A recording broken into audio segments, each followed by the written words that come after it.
నమస్కారం, BTV news కి స్వాగతం. ముందుగా ముఖ్యాంశాలు. విశాఖలో ఘనంగా ప్రారంభమైన 30వ సిఐఏ భాగస్వామ్య సదస్సు పాల్గొన్న ప్రముఖ పారిశ్రామికవేత్తలు, ప్రజాప్రతినిధులు. సీఎం చంద్రబాబు నాయకత్వంపై పారిశ్రామికవేత్తల ప్రశంసలు. విశాఖలో నిర్వహిస్తున్న పెట్టుబడుల సదస్సు విజయవంతం కావాలని ఉపరాష్ట్రపతి సిపి రాధాకృష్ణన్ ఆకాంక్ష. సుపరిపాలన, అత్యుత్తమ విధానాలని ఏపీలో కూటమి ప్రభుత్వం అనుసరిస్తుందని వెల్లడి. హెల్తీ, వెల్దీ, హ్యాపీ ఏపీని నిర్మించేందుకు తమ ప్రభుత్వం కృషి చేస్తుందని సీఎం చంద్రబాబు వెల్లడి.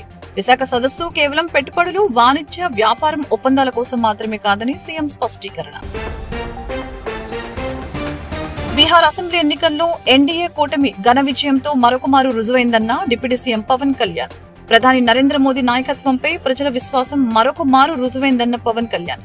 ఇంతటి విజయానికి కారకులైన మోడీకి మనస్ఫూర్తిగా అభినందనలు తెలియజేస్తున్నామని పవన్ వెల్లడి.